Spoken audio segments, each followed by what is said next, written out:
I decided to head on down to Oakdale Station to catch some trains, but imagine my shock when I found all of this happening in front of me. I knew that track 1 was closed for track work today, but I wasn't expecting to see it up close like this. Not only do we have a couple of high-rail ballast trucks dumping ballast onto the tracks, but we also have a rare piece of equipment to see on the Long Island Railroad. LORAM RailVac LRV-3, the LRV-3, is hard at work sucking up all the ballast between the tracks. This is part of the resurfacing process.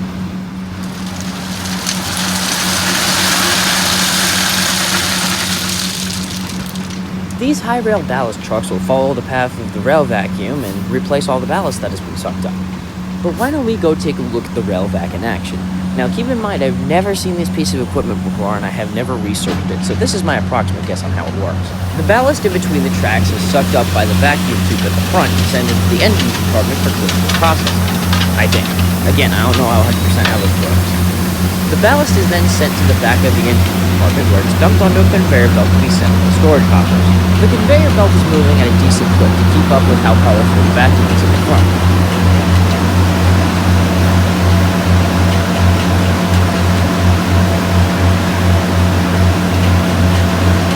The ballast is then sent out of the engine compartment and up this long conveyor belt towards the storage hoppers where it is stored for later use.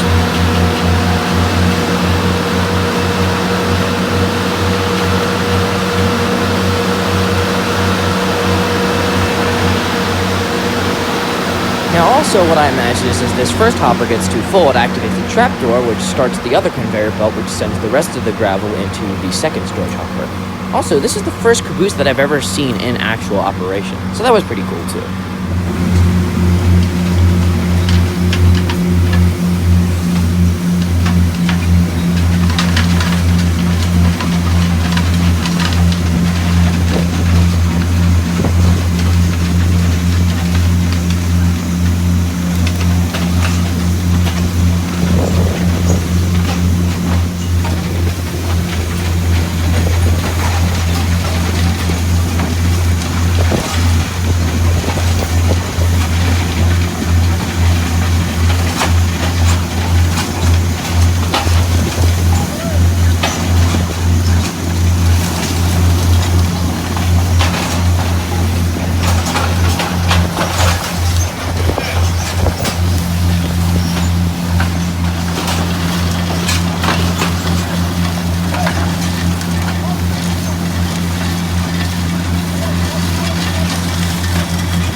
Now here's another interesting process that I've never gotten to see in person before. How they convert these high rail trucks from going along the rails to along the roads.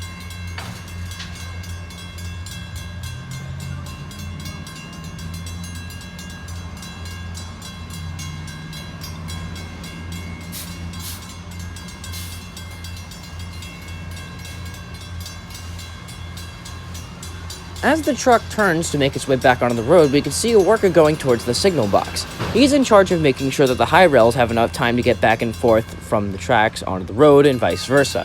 He activates the crossing signals in order to make sure that there's no crossing traffic.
This is standard procedure for when a train arrives near track work. The guy on the platform sounds his air horn to tell the crew to clear off the tracks, and then he holds up this little W sign that tells the engineer to blow his horn for extra precaution.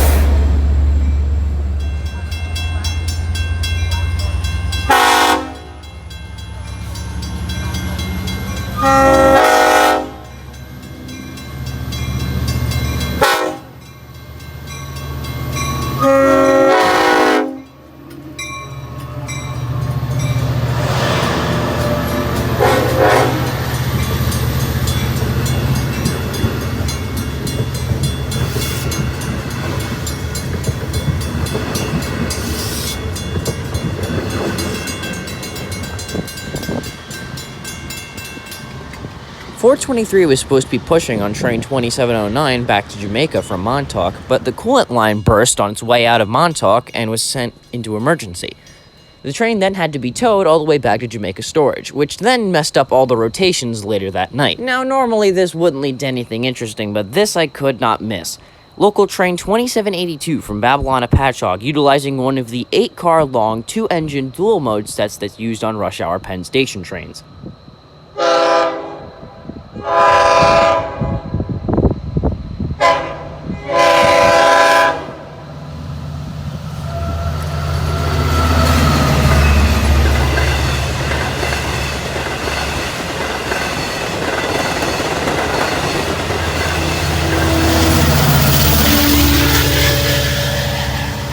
Now, from what I heard from an LIRR engineer friend of mine, this train was very difficult to get back and forth between Babylon and Patchogue. One, because it was over length on most of the platforms, and two, at Patchogue, where the train terminates and has to go back for train 2781, it's very difficult to turn a 10-unit long set. But that's all for today's video. I hope you guys enjoyed. Thank you for watching. Be sure to leave a like, comment, and subscribe, and I will see you guys in 2 weeks.